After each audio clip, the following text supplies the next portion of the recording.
Hey there, this is Andrew bringing you another Keyforge Winds of Exchange deck reveal. This is another one from the pack of decks that we opened up and played locally in Sealed. This deck is Russ J. Osirbelt the Supreme, and it has Sanctum, Brobnar, and Mars. And the token creature is Defender. So this is, we already did one with this. But yeah, Defender is a 2-power human knight with 1 armor in Sanctum, and that's the token creature for this deck. All right. So, and again, these cards will be all out of order because they were played, and we'll just see what comes up. So we'll start with Pingle, who annoys, who's a 2-power goblin with elusive that says after an enemy creature enters play, deal 1 damage to it. Yeah, that's a good old fun card, and really interesting to have in Winds of Exchange because this makes many tokens completely unable to stick to the board. Squire Recruitment is an action with an amber in Sanctum that says play, make a token creature for each friendly knight creature. And again, on this happened to the other Defender deck too. In a Defender deck, this at least doubles the number of tokens you have. Ironic's Propaganda is a Mars upgrade with an amber. It says this creature gains after fight, after reap, make a token creature. That's cool. All right, Grey Augur is a 3-power human monk with 1 armor. Her neighbors gain after fight, gain 1 amber. Revered Monk is a 4-power human monk who gets +2 armor for each of its Sanctum neighbors. Xanthix Harvester is a 3-power beast in Mars that cannot be used while it has a non-Mars neighbor, and after it reaps, it gains an amber, an extra amber. That's in Mars, of course, so that's back from Age of Ascension. Retribution is an action in Sanctum. It gets an amber, and it says play if there are more enemy creatures than friendly creatures, destroy an enemy creature. Really nice action version of Numquid. It just doesn't repeat. Zizok is a 3-power Martian soldier with skirmish and splash attack 1. That's pretty cool. And after an enemy creature is destroyed by Zizok's splash attack damage, you ready Zizok. That's super cool. This is potentially really good against taunt stuff because sometimes there's like small creatures behind the taunt. You can plink a damage, do this. It doesn't hurt itself against the taunt creature. Gets the splash, readies again. Seems good. I like that. I hadn't seen that before. Okay. Grand Melee is back from Dark Tidings. It's an action. It's a Sanctum action that says play, destroy each creature that does not share a house with at least one of its neighbors. Stratosmack is a Brobnar action that says play, deal 3 damage to a creature. If this damage destroys that creature, make a token creature. We've got another Xanthix Harvester. And then Pound, which is a Brobnar action back from Age of Ascension. It has an amber, and it says play, deal 2 damage to a creature with 1 splash. Really interesting in set because of tokens. Obviously, it's good just in general, but really good in set. Kaboom is a new Mars action. It says play, put each Mars creature into its owner's archives, destroy each creature, gain 3 chains. Nice all but 1 house board wipe. Well, I guess it wipes the Mars from the board too, but doesn't destroy them. Okay, Krog the Clumsy is a 7-power giant with splash attack 2. This is essentially a better version of Cowfine, and it's in Brobnar, of course. Membership Drive is a Sanctum action. Seems so far like it's a pretty good one. When you play it, you make a token creature, and you gain 1 for each friendly token creature. Then we have Sanctum Guardian, an old school Sanctum creature. It's a 6-power Spirit Knight with 1 armor, taunt, and after fight or after reap, you swap it with another friendly creature in your battle line. Swapwidget is back, I think from Age of Ascension. It could be a Coda thing, though. Don't quote me on that. It's an artifact, it's an item, and it says action, return a friendly Mars creature to your hand. If you do, put a Mars creature with a different name from your hand into play, then ready it. Ooh, I could see that could be super good with Mars tokens, like with Grunt. Less exciting when your tokens from another house.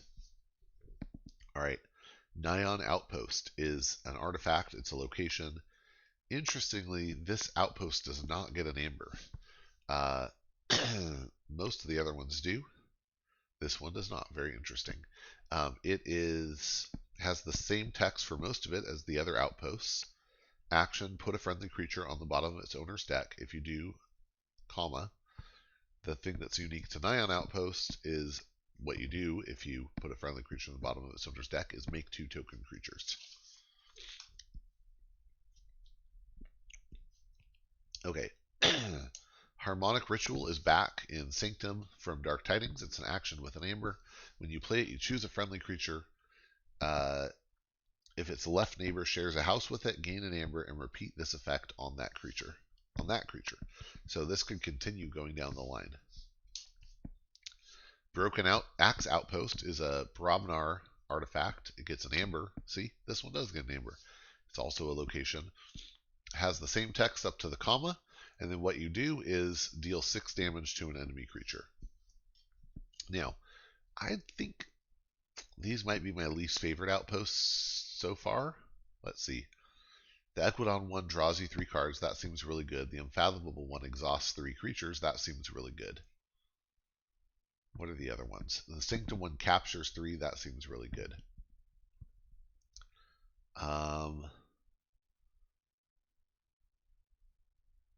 Let's see. I'm not sure of the I don't know. Oh, the Saurian one lets you move an amber. That I also didn't love. And let's see.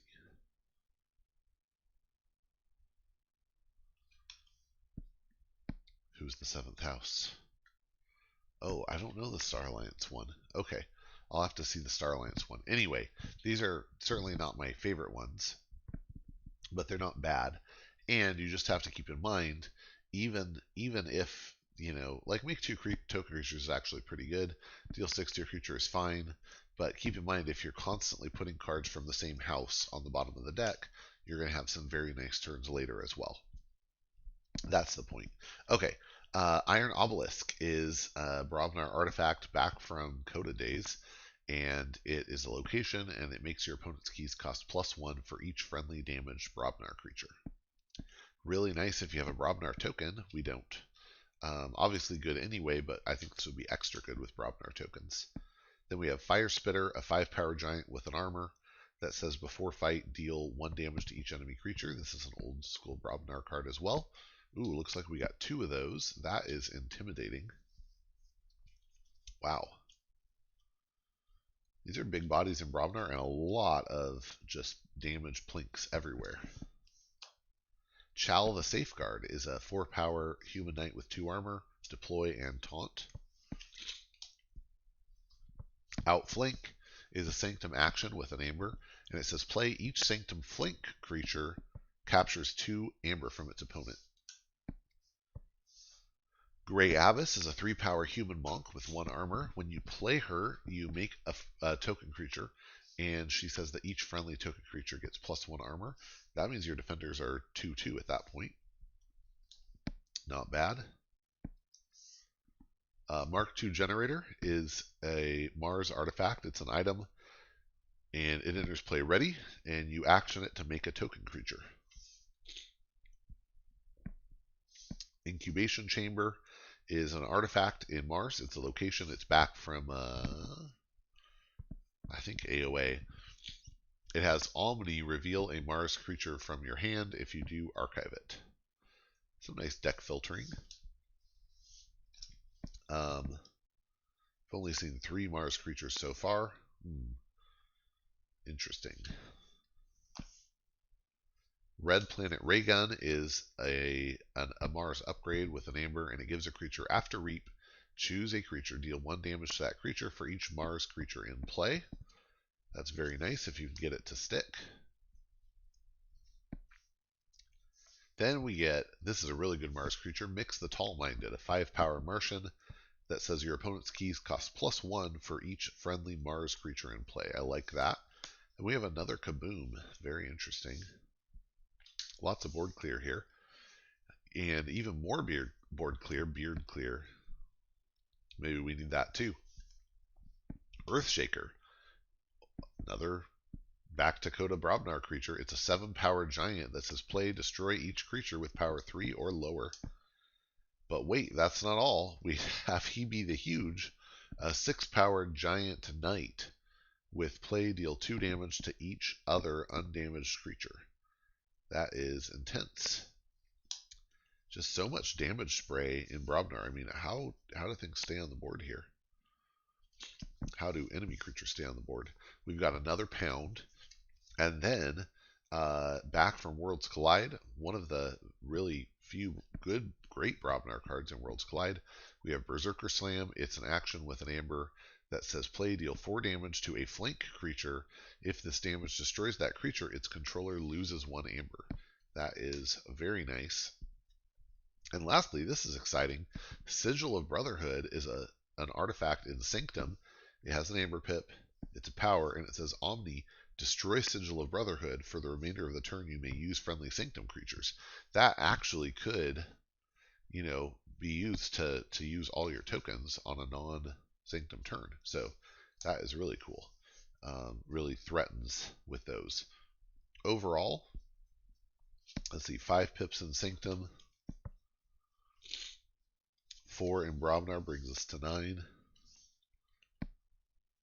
2 in Mars takes us to 11. So it's kind of a low number of pips. Not terrible, but not really high. Not a lot of ready and use in Mars is, I think, one weakness we have here. The 2 Kabooms is probably too much, especially when our token creature is not Mars. The Brobnar seems interesting, and it is certainly very board cleary. I worry about it a little bit against with the defender lineup, but still it's a really nice Brobnar setup. I actually think not a lot of amber control in here though. We have the Berserker Slam, but not much else controlling amber. Iron Obelisk, but not a lot of amber burn that we might want to see.